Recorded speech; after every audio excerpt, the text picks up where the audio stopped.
ಇತ್ತೀಚೆಗೆ ವಿಕ್ಟೋರಿಯಾ ಆಸ್ಪತ್ರೆಯಲ್ಲಿ ವೈದ್ಯರ ನಿರ್ಲಕ್ಷ್ಯದಿಂದ ರೋಗಿಯೊಬ್ಬರು ಸಾವನ್ನಪ್ಪಿದ್ರು. ಈ ಒಂದು ಪ್ರಕರಣಕ್ಕೆ ಸಂಬಂಧಪಟ್ಟಂತೆ ಇದೀಗ ವಿಚಾರಣಾ ಸಮಿತಿಯಿಂದ ವರದಿ ಸಲ್ಲಿಕೆ ಆಗ್ತಾ ಇದೆ. ವೈದ್ಯರ ತಪ್ಪಿಲ್ಲ ಅಂತ ಹೇಳಿ ವಿಚಾರಣಾ ಸಮಿತಿ ವರದಿ ಸಲ್ಲಿಕೆ ಮಾಡಿದೆಯಂತೆ. ರೋಗಿಗೆ ಅಗತ್ಯವಾಗಿರುವಂತಹ ವೈದ್ಯಕೀಯ ಚಿಕಿತ್ಸೆ, ಆರೈಕೆ ಎಲ್ಲವೂ ಕೂಡ ಕೊಡಲಾಗಿದೆ ಅಂತ ಹೇಳಿ ಈ ಒಂದು ವರದಿಯಲ್ಲಿ ಉಲ್ಲೇಖ ಆಗಿದೆ. ಚಿಕಿತ್ಸಾ ಪ್ರಕ್ರಿಯೆಯಲ್ಲಿ ಯಾವುದೇ ನಿರ್ಲಕ್ಷ್ಯ ನಡೆದಿಲ್ಲ. ವೈದ್ಯಕೀಯ ಶಿಷ್ಟಾಚಾರದಂತೆಯೇ ಗಾಯದ ಆರೈಕೆ ಮಾಡಲಾಗಿದೆ ಅಂತ ಹೇಳಿ ವರದಿ ಈಗ ಸಲ್ಲಿಕೆ ಆಗಿದೆ. ವೈದ್ಯಕೀಯವಾಗಿ ಸ್ಥಿರವಾದ ಸ್ಥಿತಿಯಲ್ಲಿ ಡಿಸ್ಚಾರ್ಜ್ ಮಾಡಲಾಗಿತ್ತು.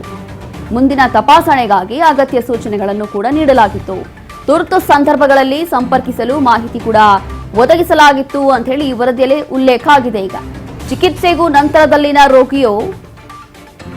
ರೋಗಿ ಸಾವನ್ನಪ್ಪಿತು ಅಥವಾ ನಮ್ಮ ವೈದ್ಯಕೀಯ ನಿರ್ಲಕ್ಷ್ಯಕ್ಕೆ ಯಾವುದೇ ಸಂಬಂಧ ಇಲ್ಲ, ನೇರ ಸಂಬಂಧವೇ ಇಲ್ಲ, ಚಿಕಿತ್ಸಾ ಕ್ರಮಗಳು ಸಮರ್ಪಕವಾಗಿತ್ತು ಅಂತ ಹೇಳಿ ಈಗ ವರದಿಯಲ್ಲಿ ಉಲ್ಲೇಖ ಆಗಿದೆ. ಇತ್ತೀಚೆಗೆ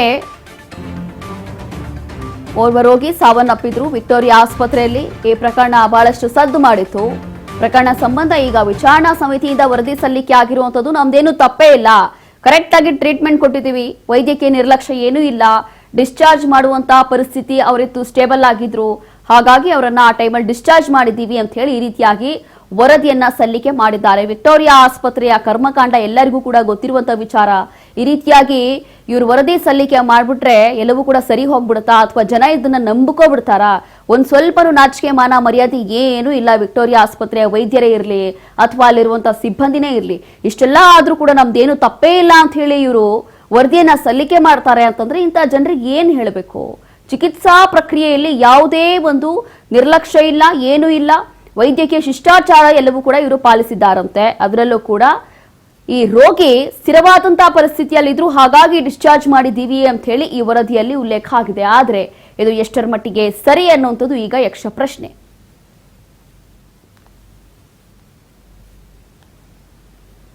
ಹೀಗೆ ಈಗ ವಿಕ್ಟೋರಿಯಾ ಆಸ್ಪತ್ರೆಯಲ್ಲಿ ಮರ್ಮಾಂಗವನ್ನ ಕತ್ತರಿಸಿ ಹಾಗೆ ಡಿಸ್ಚಾರ್ಜ್ ಮಾಡಲಾಗಿತ್ತು. ಅದರಲ್ಲೂ ಕೂಡ ಆಪರೇಷನ್ ಮಾಡಿ ಸ್ಟಿಚಸ್ ಹಾಕಿರ್ಲಿಲ್ಲ. ಅದಾದ ನಂತರ ರೋಗಿ ಸಾವನ್ನಪ್ಪುತ್ತಾರೆ. ಈ ಒಂದು ಪ್ರಕರಣ ಬಗ್ಗೆ ಮಾತಾಡ್ತಾ ಇದೀವಿ. ಈ ಒಂದು ಪ್ರಕರಣದಲ್ಲಿ ಬಹಳಷ್ಟು ಸದ್ದು ಮಾಡಿತ್ತು ಈ ಒಂದು ಪ್ರಕರಣ. ವೈದ್ಯಕೀಯ ಇಲಾಖೆ ಎಲ್ಲವೂ ಕೂಡ ತಲೆ ತಗ್ಗಿಸಬೇಕು ಅಂತ ಘಟನೆ ಇದು ನಡೆದಿತ್ತು. ಒಂದು ಕ್ಷಣ ಎಲ್ಲರೂ ಕೂಡ ಗೌರ್ಮೆಂಟ್ ಹಾಸ್ಪಿಟಲ್ಗೆ ಹೋಗಬೇಕು ಅಂತಂದ್ರೆ ಹೆದರ್ಕೊಳ್ತಾ ಇದ್ರು ಈ ಒಂದು ಪ್ರಕರಣದ ನಂತರ. ಅದರಲ್ಲೂ ಕೂಡ ವಿಶೇಷವಾಗಿ ವಿಕ್ಟೋರಿಯಾ ಆಸ್ಪತ್ರೆಯಲ್ಲಿ.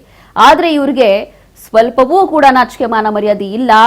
ಈಗ ಈ ಒಂದು ಪ್ರಕರಣದಲ್ಲಿ ಇವರು ಬಹಳ ಒಂದು ಕ್ಲಾರಿಟಿ ಕೊಡ್ಲಿಕ್ಕೆ ಈ ಒಂದು ವರದಿಯನ್ನ ಸಲ್ಲಿಕೆ ಮಾಡಿದ್ದಾರಂತೆ. ಅದೇನು ವಿಚಾರಣೆ ಆಗಿದೆಯೋ ಏನೋ ಗೊತ್ತಿಲ್ಲ. ವಿಚಾರಣಾ ಸಮಿತಿಯಿಂದ ಸಲ್ಲಿಕೆ ಆಗಿರುವಂತಹ ವರದಿ ಅವರ ಒಂದು ವೈದ್ಯಕೀಯ ನಿರ್ಲಕ್ಷ್ಯ ಏನೂ ಇಲ್ಲ ಅಥವಾ ಒಂದು ರೋಗಿ ಸಾವನ್ನಪ್ಪಿರೋದು ಅಥವಾ ನಾವು ವೈದ್ಯಕೀಯ ಚಿಕಿತ್ಸೆಯಲ್ಲಿ ಏನೋ ಎಡವಟ್ಟು ಮಾಡ್ಕೊಂಡಿದ್ದೀವಿ ಅನ್ನೋಂಥದ್ದು ಎಲ್ಲವೂ ಕೂಡ ಸುಳ್ಳು, ಅದಕ್ಕೂ ಇದಕ್ಕೂ ಸಂಬಂಧನೇ ಇಲ್ಲ ಅಂತ ಹೇಳ್ತಿದ್ದಾರೆ. ಹಾಗಾಗಿ ಇನ್ನ ಈ ರೀತಿಯಾಗಿ ವರದಿ ಸಲ್ಲಿಕೆ ಮಾಡೋದ್ರಿಂದ ಜನ ಯಾರು ನಂಬೋದಿಲ್ಲ. ಅದರಂತೂ ಗೊತ್ತಿರುವಂತಹ ವಿಚಾರ. ಹಾಗಾಗಿ ಎಲ್ಲರಿಗೂ ಕೂಡ ಗೊತ್ತಿರುವಂತಹ ವಿಚಾರ ಇದು. ಈ ರೀತಿಯಾಗಿ ಒಂದು ವರದಿ ಸಲ್ಲಿಕೆ ಮಾಡಿಬಿಟ್ರೆ ಎಲ್ಲರೂ ಕೂಡ ನಂಬಲಿಕ್ಕೆ ಸಾಧ್ಯ ಇಲ್ಲ. ಕಾರಣ ಏನು ಅಂತಂದ್ರೆ ಹೇಗಿತ್ತು ಪರಿಸ್ಥಿತಿ ಅವ್ರದ್ದು ಅಂತ ಹೇಳಿ ನಾವು ಕೂಡ ಎಲ್ಲವೂ ನಿಮ್ಮ ರಾಜ್ ನ್ಯೂಸ್ ನಲ್ಲಿ ಒಂದು ವಿಶೇಷ ಕಾರ್ಯಕ್ರಮ ಮಾಡುವ ಮೂಲಕ ಎಲ್ಲವೂ ಕೂಡ ಸತ್ಯ ಏನಿದೆ ಅಂತ ಹೇಳಿ ತಿಳಿಸಿದ್ವಿ. ಹಾಗಾಗಿ ನಮ್ಮದೇನು ತಪ್ಪೇ ಇಲ್ಲ, ನಮ್ಮ ಕಡೆಯಿಂದ ಯಾವುದೇ ನಿರ್ಲಕ್ಷ್ಯ ಆಗಿಲ್ಲ, ಚಿಕಿತ್ಸಾ ಪ್ರಕ್ರಿಯೆಯಲ್ಲಿ ಎಲ್ಲವೂ ಕೂಡ ಸರಿ ಇತ್ತು ಅಂತ ಹೇಳಿ ಈ ರೀತಿಯಾಗಿ ನಾಚಿಕೆ ಮಾನ ಮರ್ಯಾದೆ ಎಲ್ಲವೂ ಕೂಡ ಬಿಟ್ಟು ಇವರು ಒಂದು ವರದಿಯಲ್ಲಿ ಉಲ್ಲೇಖ ಮಾಡಿಸ್ತಾರೆ ಅಂತಂದ್ರೆ ಎಲ್ಲವೂ ಕೂಡ ವಿಕ್ಟೋರಿಯಾ ಆಸ್ಪತ್ರೆಯಲ್ಲಿ ಯಾವ ಮಟ್ಟಕ್ಕೆ ಎಲ್ಲವೂ ಕೂಡ ಹಾಳಾಗೋಗಿದೆ ಅನ್ನೋಂಥದ್ದಕ್ಕೆ ಈ ವರದಿ ಒಂದೇ ಸಾಕ್ಷಿ. ಹಾಗಾಗಿ ಇನ್ನು ಆರೋಗ್ಯ ಇಲಾಖೆ ಮೇಲೆ ಯಾವುದೇ ಭರವಸೆ, ಯಾವುದೇ ಹೋಪ್ಸ್ ಅಂತೂ ಇಲ್ವೇ ಇಲ್ಲ. ಈ ರೀತಿಯಾದಾಗ ಹೋಪ್ಸ್ ಎಲ್ಲವೂ ಕೂಡ ಹೋಗ್ಬಿಡುತ್ತೆ. ಹಾಗಾಗಿ ಈಗ ಕ್ಲೀನ್ ಆಗಿ ಒಂದು ವರದಿ ಸಲ್ಲಿಕೆ ಮಾಡೋ ಮೂಲಕ ಜಾರ್ಕೊಳ್ತಾ ಇದ್ದಾರೆ ಅಷ್ಟೇ ವಿಕ್ಟೋರಿಯಾ ಆಸ್ಪತ್ರೆಯ ಸಿಬ್ಬಂದಿ. ಇಲ್ಲಿರುವಂತಹ ಎಲ್ಲ ಸೀನಿಯರ್ ಸರ್ಜನ್ಸ್ ಏನಿದ್ದಾರೆ ಅಥವಾ ಸೀನಿಯರ್ ಡಾಕ್ಟರ್ಸ್ ಏನಿದ್ದಾರೆ ಈ ವರದಿ ಸಲ್ಲಿಕೆ ಮಾಡೋ ಮೂಲಕ ಈ ರೀತಿಯಾಗಿ ಜಾರ್ಕೊಳ್ತಿದ್ದಾರೆ ಅಷ್ಟೇ. ಹಾಗಾಗಿ ನಾಚಿಕೆ ಮಾನ ಮರ್ಯಾದೆ ಏನೂ ಇಲ್ಲ. ಹೀಗೆ ವರದಿಯನ್ನ ಸಲ್ಲಿಕೆ ಮಾಡಿ ಸೈಲೆಂಟ್ ಆಗ್ತಿದ್ದಾರೆ. ಮತ್ತಷ್ಟು ಡೀಟೇಲ್ಸ್ ಅನ್ನ ಕೊಡ್ತಾರೆ ನಮ್ಮ ಪ್ರತಿನಿಧಿ ಶಿವು. ಈಗ ಏನ್ ಹೇಳಬೇಕು, ಈ ಒಂದು ವರದಿ ಸಲ್ಲಿಕೆ ಆಗ್ತಾ ಇದೆ ಅಂತಂದ್ರೆ ಗೊತ್ತಾಗ್ತಿಲ್ಲ. ಕಾರಣ ಏನು ಅಂತಂದ್ರೆ ಇಷ್ಟೆಲ್ಲ ಆದ ನಂತರ ಈ ರೀತಿಯಾಗಿ ಇವರು ಒಂದು ವರದಿಯನ್ನ ಸಲ್ಲಿಕೆ ಮಾಡಿದ್ದಾರೆ. ಅದರಲ್ಲೂ ಕೂಡ ನಮ್ದೇನು ತಪ್ಪೇ ಇಲ್ಲ, ಏನು ನಿರ್ಲಕ್ಷ್ಯ ಇಲ್ಲ, ಎಲ್ಲವೂ ಕೂಡ ನಾವು ಸರಿ ಮಾಡಿದ್ವಿ ಅಥವಾ ಸಾವುಗೂ ನಮ್ಗೇನು ಸಂಬಂಧ ಇಲ್ಲ ಅಂತ ಹೇಳಿ ಕ್ಲೀನ್ ಆಗಿ ಜಾರ್ಕೊಂಡ್ಬಿಟ್ರು. ಇದು ಸತ್ಯನಾ? ಇದನ್ನ ಹೇಗ್ ನಂಬೋದು ಅಂತ?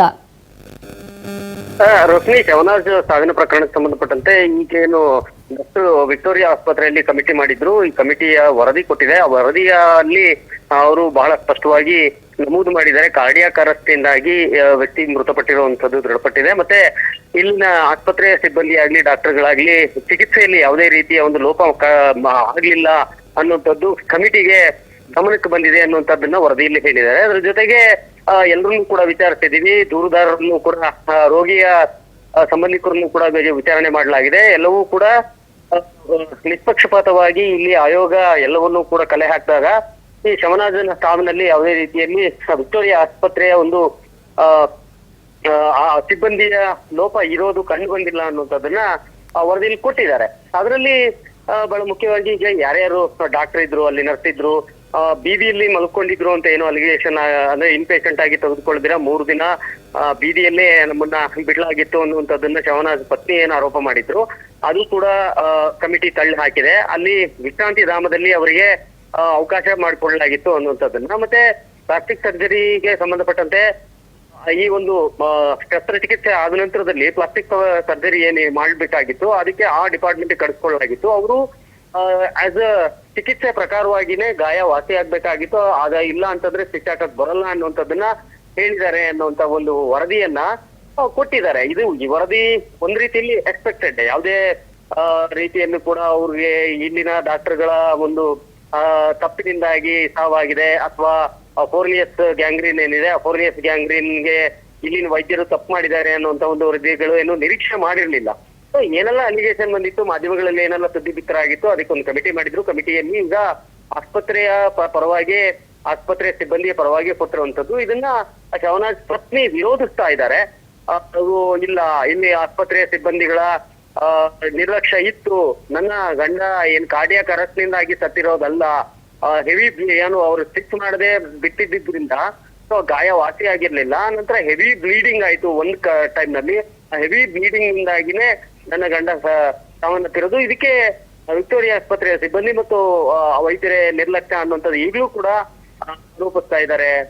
ರೋಶ್ನಿ, ಥ್ಯಾಂಕ್ ಯು ಶಿವು ನಿಮ್ಮೆಲ್ಲ ಡೀಟೇಲ್ಸ್ಗಾಗಿ.